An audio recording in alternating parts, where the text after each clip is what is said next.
Hi viewers, welcome to our channel. ప్రస్తుతం మనతో పాటు దాము బాలాజీ గారు సీనియర్ జర్నలిస్ట్ ఉన్నారు. వాటితో ఒకసారి మాట్లాడదాం. సార్ నమస్కారం. సార్ సార్ మద్యం కుంభకోణంకి సంబంధించి విజయసాయి రెడ్డికి సిట్ అయితే నోటీసులు పంపించింది సార్. మరి విచారణ కూడా హాజరు కావాలని చెప్పింది. మరి అరెస్ట్ చేసే మన ఛాన్సెస్ కనిపిస్తున్నాయా?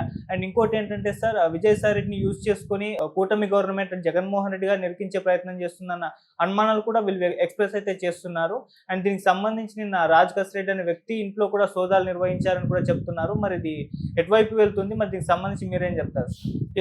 మద్యం కుంభకోణం మెల్లమెల్లగా జగన్ కి ఉచ్చు బిగించే వైపుగా మూవ్ అవుతుందని మనం చెప్పొచ్చు. యాక్చువల్గా ఈ ప్రభుత్వం వచ్చింది ఫస్ట్ చేసింది బెవరేజెస్ ఎండి వాసుదేవరెడ్డి ఇంటి మీద, ఆఫీసుల మీద దాడి చేసి ఫైల్స్ తీసుకొచ్చారు. అప్పటికి ఇంకా చంద్రబాబు ప్రమాణ స్వీకారం చేయకముందే ఇది జరిగింది. అంటే రావడమే మద్యం కుంభకోణంలో జగన్ని ఉచ్చుబిగించాలి, అధికారులను ఉచ్చుబిగించాలన్న ఒక ప్లాన్ అయితే కనిపిస్తుంది. అందులో భాగంగా ఫస్ట్ సిఐడికి ఇచ్చారు మద్య కుంభకోణాన్ని బ్రేక్ చేసే విషయాన్ని. బట్ సిఐడి ఫెయిల్ అయిందని చెప్పి మళ్ళీ సిట్ ఒకటి వేశారు. ఆ సిట్టు చురుగ్గా పనిచేస్తున్నట్టుగా మనకు కనబడుతుంది. ఇప్పుడు గతంలో ఈయన విజయసాయి రెడ్డి కాకినాడ పోర్టుకు సంబంధించి సిఐడి ఎంక్వైరీకి వచ్చినప్పుడు ఆయన ఎవరు అడగకపోయినా ఒక స్టేట్మెంట్ ఇచ్చాడు. అదేంటంటే మద్యం కుంభకోణంలో ప్రధాన పాత్ర రాజ్ కసిరెడ్డి. ఈయన పూర్తి పేరు కసిరెడ్డి రాజశేఖర్ రెడ్డి. ఆయన రాజ్ కసిరెడ్డిగా మార్చుకున్నాడు. రాజ్ కసిరెడ్డి అనే వ్యక్తి మద్యం కుంభకోణంలో ఇన్వాల్వ్ అయ్యాడు. అతను దీనికోసమే ఈ అక్రమ మద్యాన్ని కుంభకోణానికి సంబంధించి హైదరాబాద్లో ఆఫీస్ కూడా ఓపెన్ చేసి ఈ అవినీతి డబ్బుల్ని ఎలా ఆర్గనైజ్ చేయాలనే దానికి ఒక ఆఫీసే ఓపెన్ చేసి ఆయన చేశాడు. దాదాపు 3,000 కోట్ల డబ్బుల్ని అతను మేనేజ్ చేశాడు. సో అధికారులకి అతనికి మధ్య కోడ్ లాంగ్వేజ్ కూడా ఉండేది. నేను దాని వివరాలు త్వరలో బయట పెడతానని విజయసాయి రెడ్డి చెప్పాడు. దాంతో విజయసాయి రెడ్డికి సిట్టు నోటీసులు జారీ చేసింది. ఎల్లుండి 18న విజయసాయి రెడ్డి సిట్టుకి హాజరయ్యి కసిరెడ్డి రాజశేఖర రెడ్డి మీద తన దగ్గర ఉన్న డీటెయిల్స్ అంతా ఇస్తాడని చెప్తున్నారు.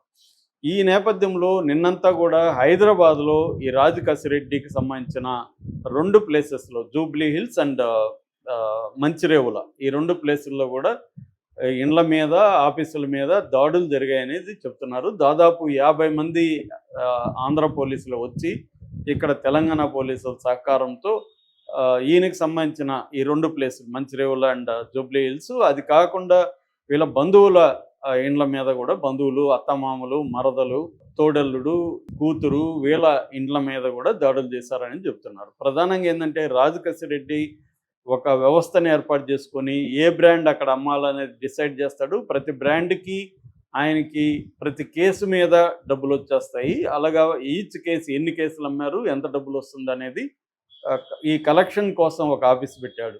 That is number 1. నెంబర్ 2, ఈ కలెక్ట్ అయిన మనీని మళ్ళీ ఇది వచ్చి బ్లాక్ మనీ, ఈ బ్లాక్ మనీని వైట్గా మార్చుకోవడానికి ఆయన అనేక వ్యాపారాలు మొదలుపెట్టాడు. అందులో సినీ వ్యాపారం, సినీ ప్రొడక్షన్, ఈడీ క్రియేషన్స్ అనే ఒక దొంగ పేరుతో, బెనామీ పేరుతో సినీ క్రియేషన్స్ పెట్టి అనేక సినిమాల్లో ఆయన పెట్టుబడులు పెడుతున్నారు. బయటికి వేరే వాళ్ళు ఉంటారు కానీ ఈయన బెనామీ పేరుతో పెట్టుబడులు పెడుతుంటారు. రాజకీయ నాయకులు ఇలా పెట్టడం కొత్త కాదు. చాలామంది మనకు బెనామీ ప్రొడ్యూసర్లు మనకు అర్థమైపోతుంది. సినిమా ఇండస్ట్రీలో పనిచేసేవాడికి తెలిసిపోతుంది ఎవడు బెనామీ ఏంటని. ఎందుకంటే వాళ్ళ దగ్గర ఏమి డబ్బులు ఉండదు కానీ వాళ్ళు పెద్ద పెద్ద కోట్లు పెట్టి నిర్మిస్తూ ఉంటారు. మన అప్పట్లో బండ్ల గణేష్ మీద, కళ్యాణ్ మీద, ఇలాంటి వాళ్ళ మీద కూడా ఇలాంటి విమర్శలు వచ్చాయి. ఇక్కడ కూడా తెలంగాణలో కూడా అలాగా పెట్టుబడులు పెట్టేవాళ్ళు ఉన్నారు మనకి. ముఖ్యంగా బ్లాక్ మనీని తీసుకొచ్చి వీళ్ళు ఈ ప్రొడ్యూసర్ల వెంట పెడతారు. అందుకని వీళ్ళు ఏం చేస్తారంటే హీరోల రేట్లు అమాంతంగా పెంచేయడానికి కూడా ఈ నెట్వర్కే కారణం. సో అలాగా ఇతను ఈడీ క్రియేషన్స్ పెట్టారు. అట్లాగే రియల్ ఎస్టేట్ కూడా పెట్టారు. వాళ్ళ కూతురు ఇషానీ ఇన్ఫ్రా అనే కూతురు పేరుతో ఇషానీ ఇన్ఫ్రాస్ట్రక్చర్ లిమిటెడ్ పెట్టి దాంట్లో పెట్టుబడులు పెడుతున్నాడు. అట్లాగే ఒక హాస్పిటల్ కూడా పెట్టాడని చెప్తున్నారు. అరెట్ హాస్పిటల్ అని రాయదుర్గంలో ఉంది, అది కూడా వీళ్ళదే అని చెప్తున్నారు. హాస్పిటల్లో కూడా పెట్టుబడులు పెట్టారు.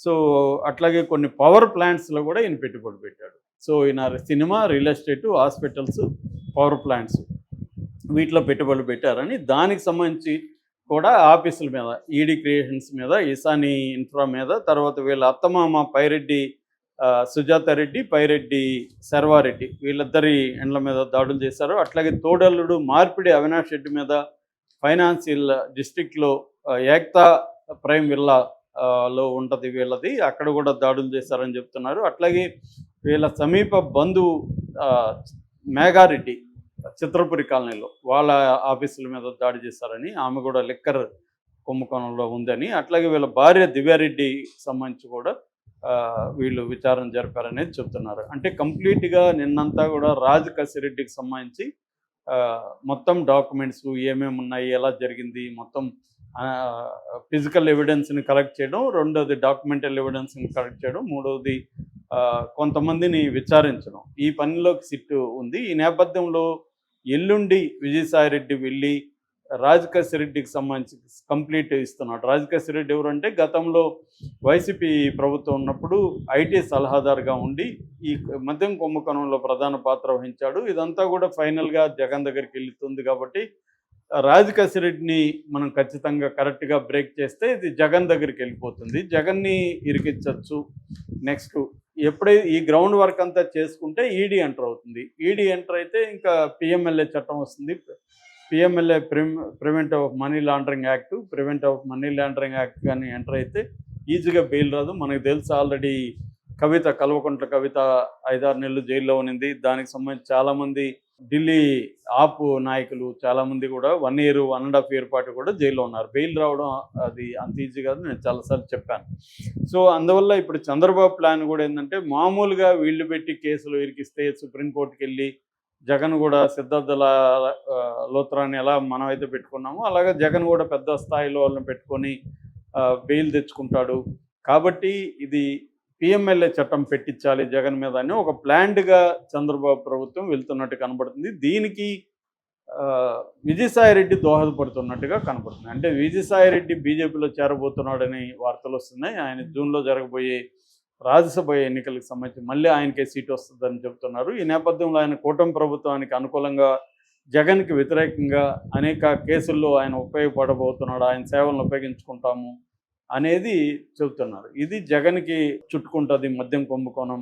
ఇది ఎందుకంటే 100 కోట్ల మద్యం కుంభకోణమే దేశాన్ని కుదిపేసింది. ఎక్కడ ఢిల్లీలో జరిగింది జస్ట్ 100 కోట్ల కుంభకోణం. ఇది అట్లా కాదు, ఇతనొక్కడే కసిరెడ్డి చేసిందే 3,000 కోట్ల కుంభకోణం. అది కాకుండా మొత్తంగా మద్యం కుంభకోణం 1,00,000 కోట్ల పైన ఉందనేది పురంధరేశ్వర లాంటి వాళ్ళు ఎప్పటి నుంచో చెప్తున్నారు. సో ఇప్పుడు కొత్తగా ఏంటంటే కసిరెడ్డిని టార్గెట్ చేయడం, దానికి విజయసాయిరెడ్డి హెల్ప్ తీసుకోవడం పోలీసులు. సో దీని తర్వాత జగన్ దగ్గరికి వెళ్ళడం, ఈ ఒక ప్లాన్ కనబడుతుంది. ఆ ప్లాన్లో భాగంగా వీళ్ళందరూ వెళ్తున్నారు. సో ఇదంతా కూడా విజయసాయిరెడ్డి ఏ స్థాయిలో చేస్తాడు, ఇక్కడి వరకే ఆగుతాడా, లేకపోతే అక్రమాస్తుల కేసులో కూడా అప్రూవర్గా మారిపోయి విజయసాయిరెడ్డి జగన్ని ఇరికిస్తారా? ఎందుకంటే అది ఇంకా ట్రయల్ కాలేదు. ట్రయల్ లోపలగానే విజయసాయిరెడ్డి, ఎందుకంటే విజయసాయిరెడ్డి A2గా ఉన్నాడు, ఆయన ఫైనాన్షియల్ మేనేజర్గా కూడా జగన్కి ఉన్నాడు, అడ్వైజర్గా మేనేజ్మెంట్ అంతా కూడా ఫైనాన్షియల్ వ్యవహారాల్లో జగన్కి ఆయనే ఉన్నాడు. ఎప్పుడో వాళ్ళ తాత కాలం నుంచి కూడా రాజారెడ్డి దగ్గర నుంచి కూడా వాళ్ళ మొత్తం ఫ్యామిలీ ఆటుపోట్లు లోటుపాట్లు అన్నీ కూడా ఆయనకు తెలుసు. సో కాబట్టి ఆయన కానీ ఇప్పుడు మారితే మాత్రం జగన్ ఖచ్చితంగా ఇబ్బందికరంగానే ఉంటుంది. ఇది జగన్ చాలా అర్లీగా పసిగట్టలేక లేట్ అయిపోయిందని చెప్తున్నారు. అప్పటికే ఆయన చేజారిపోయాడని. సో ఆయన్ని ఇప్పుడు చంద్రబాబు పకడ్బందీగా ఉపయోగించుకునే అవకాశం ఉంది. మొన్నటి వరకు షర్మిలాను ఉపయోగించుకున్నారు. ఇప్పుడు షర్మిల ఎందుకంటే కాంగ్రెస్ పార్టీ కాబట్టి షర్మిల మరీ ఎక్కువగా ఉపయోగపడేది కష్టమవుతుంది. ఎందుకు వీళ్ళ గవర్నమెంట్ కూడా షర్మిల వ్యతిరేకించాల్సిన పరిస్థితి పిసిసి ప్రెసిడెంట్గా ఉంది. విజయసాయిరెడ్డికి అదేం లేదు. విజయసాయిరెడ్డి బీజేపీలో చేరిపోతే